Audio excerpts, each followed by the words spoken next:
Hey everyone, and welcome to another edition of the Mul-Tea-Hull Talks. We are live on Instagram. It is Wednesday, October the 7th, and we catch up again for Tea and Talks.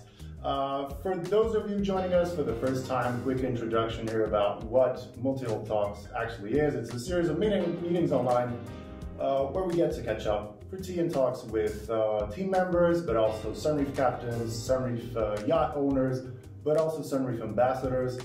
Some of you may have seen we had Nico Rosberg joining us for tea in the last edition of the Mul-Tea-Hull Talks.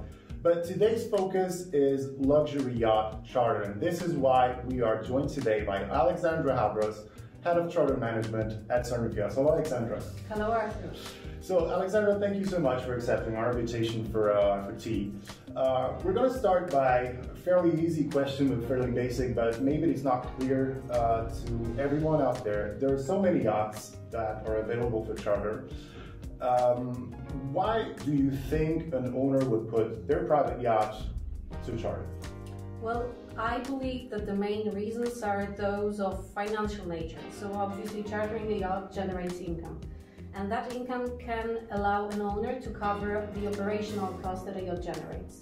It can cover part of these costs, it can cover all of the costs if you exceed a certain level of the income coming from the charters. It means that you can get even revenue, so the charter operations of your yacht can prove to be a beneficial enterprise for the owner. So not just in terms of being able to cover the cost that an ownership of a yacht generates, but also to give you even more money into the budget. On top of that, well, some of the owners take great pride in showing their yachts to the public. So Sunreef yachts are, well, custom-made products. Each of them is different, and some of the owners want to share their yacht. It's something that they co-created with the Sunreef workers, employees, representative. And so it's just a great pleasure to be able to show to the world what they managed to accomplish. Thirdly, there are some owners who are very, let's say, emotionally attached to the country that they come from, and they would like to promote the region. So some of the owners coming from Italy want to charter their yacht to just show the country, to show the region, to allow the people to try the authentic food, to come in contact with the Italian crew, to just show them some less known paths and less known islands, and discover the country from a slightly different perspective.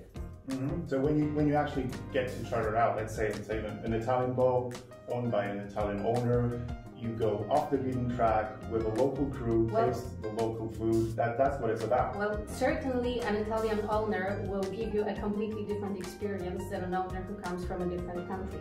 So he is the one who knows the products, he knows the brands, he knows where to source the food, where to source the wine, he knows the tiny wineries, and the crew also have contact with local people, so I'm sure that they will be able to show you, like I said, a different perspective, another path, another way of discovering the destination or the region.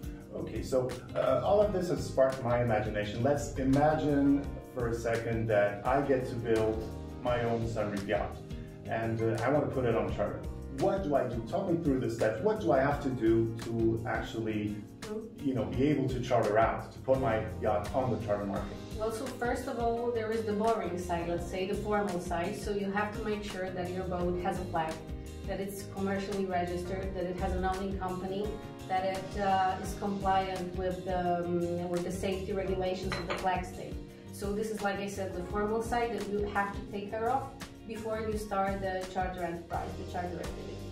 Then the second part of a successful charter yacht, and probably the most important one, would be a qualified crew. So you need to find a crew that will run your boat, that will take care of the charter customers, that will make you feel comfortable as an owner. There will be a crew that you trust, and a crew that basically allows you to run a successful charter yacht.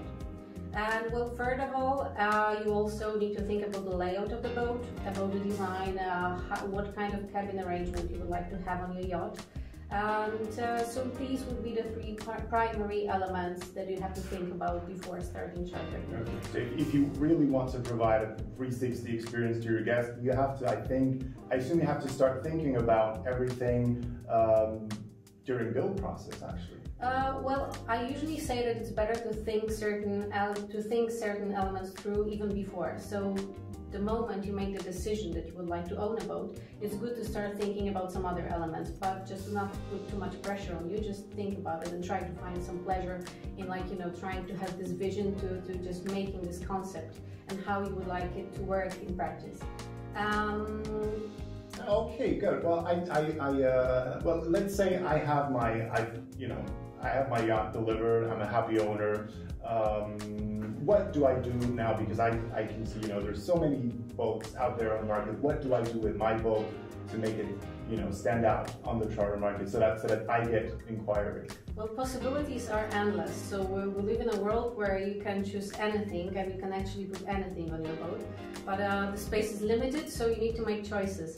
Well, obviously equipment is important, so you need to make sure that you have enough water toys for the charter guest.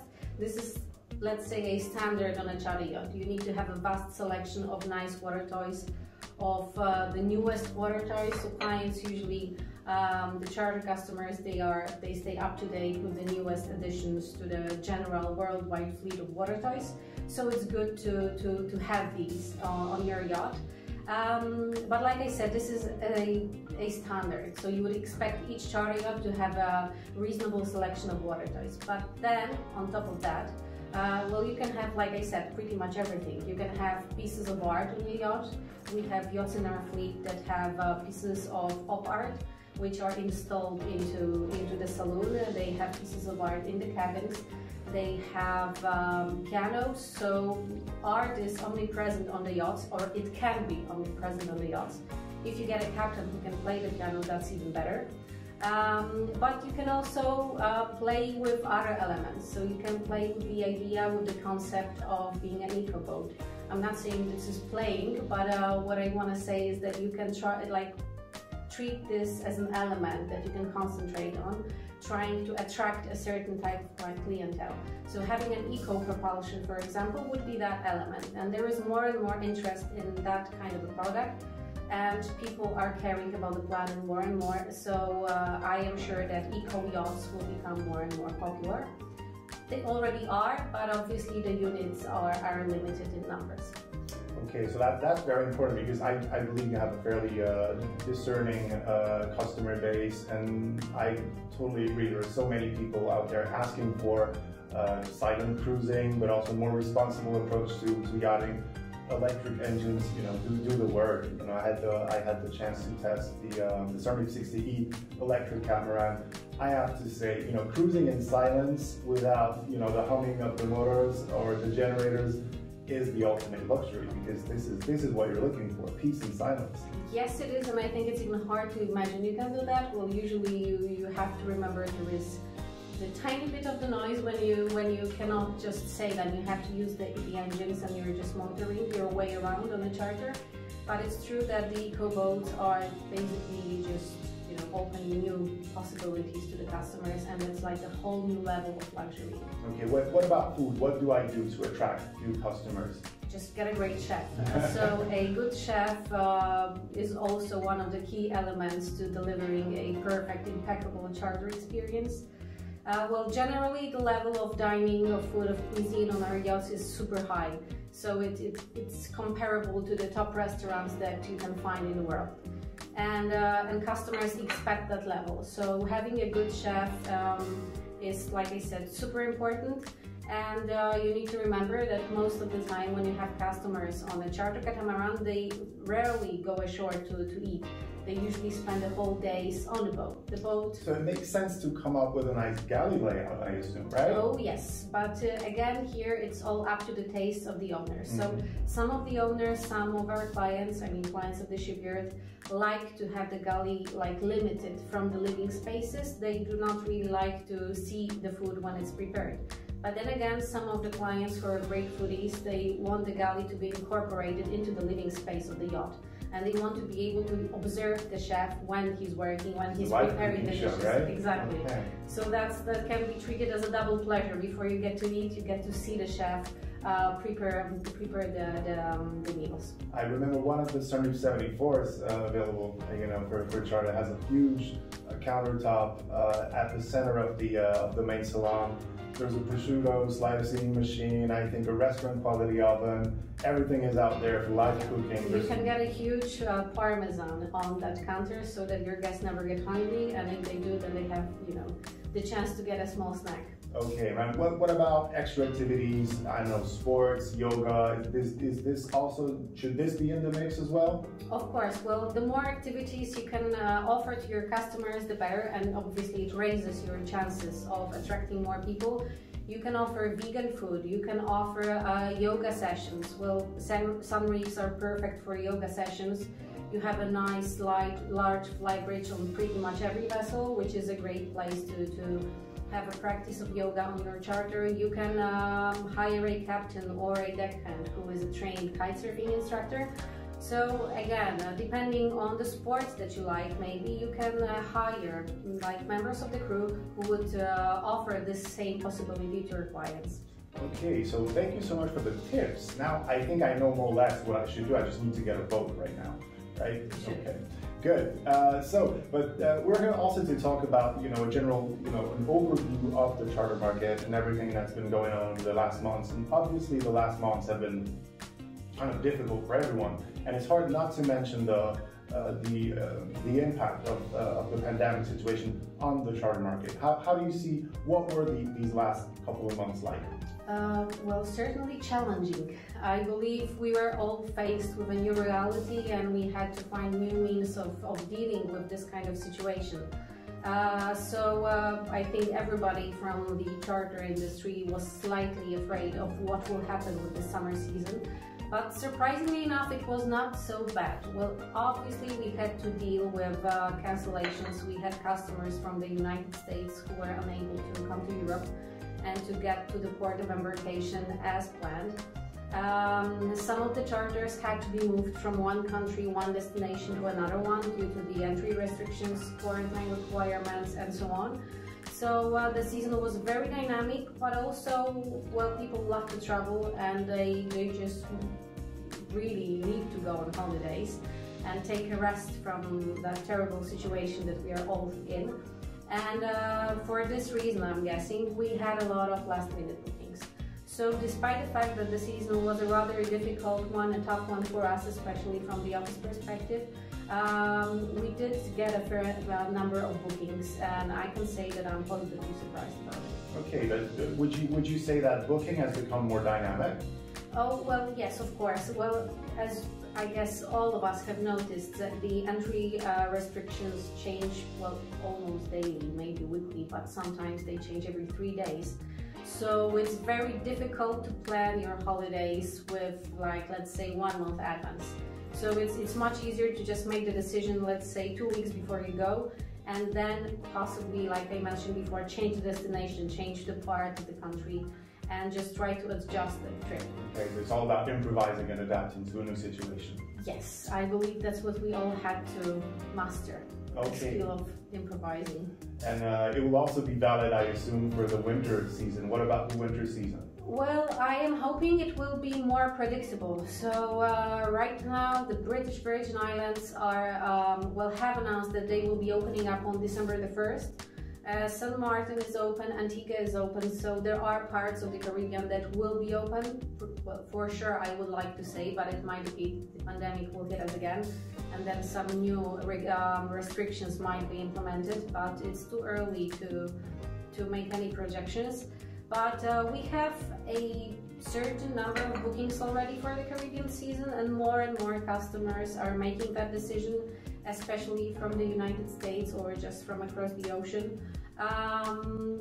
So I'm really hoping that the winter season, obviously it will, I'm sure we'll have a lot of last-minute bookings like we said before, but already we have a fair amount of bookings, so I'm really hoping it will be a reasonable one. Okay, so over the weekend we've also received 2 questions from our viewers. One of the questions about booking and timing, basically. When is it best to book your charter, and do I have to book well in advance is actually the actual question. Okay, so well, in the pre-COVID era it was completely different, so right now would be the perfect moment to book your summer trip. and probably most of the yachts would already be half booked, so the choice would not be like vast, and you could not choose every vessel that you would like to. But right now it's completely different. Like I said, the Caribbean season is still a possibility, so there are many boats that you can book. For the summer, well, some of the yachts have certain bookings, but there are a lot of possibilities. So I am guessing that in the COVID era we will experience much more last-minute bookings, or bookings that will be made just closer to the date. Okay, the second question that we received is about quality assurance. What do you do to ensure the quality of the service on board? Plenty of things. Again, in the pre-COVID era, we had certain methods that we had to abandon right now. So our main method of checking the quality, making sure that the yachts that we offer to our customers are top quality, was going to boat shows. We would go to charter meetings where you would see around 100 yachts. You would get the chance to meet the crew, to see the yacht, see its quality, talk to the crew, check if they're experienced enough, try their food. So this would be the main way of making sure that the product that we offer to our clients is a good product. But right now, with most of the boat shows either being cancelled or most of the owners deciding not to go to the boat shows, this is no longer an option.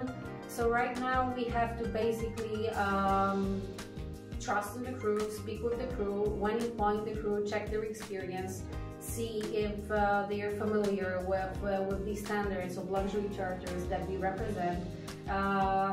There is a worldwide yachting organization called MIBA, and let's say that it's a set of rules concerning the standard of a luxury charter, and we need to make sure that the crew know about these standards and that they know how to put these standards in practice and how to adhere to those.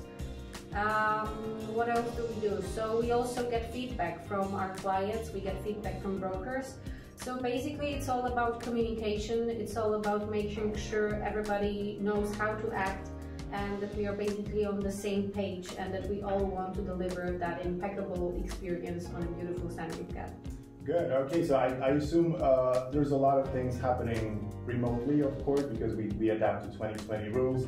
But yes, once the situation goes back to normal and you actually get to test the food and get to do cruises on the boats, I will be so glad to help out. Yeah, I'm sure that tasting the food will be much better than just looking at the pictures of it. Yes, I assume it is. Okay, thank you so much, Aleksandra, for joining us for Tea and Talks. And of course, we'll be back for a next edition of the Mul-Tea-Hull Talks soon. We'll let you know. Aleksandra, thank you so much. I'll actually let you enjoy your tea, because we've been talking all the time. I actually had a couple of sips. Yeah. Okay, thank you so much again. Thank you all for joining, and see you next time on Mul-Tea-Hull Talks.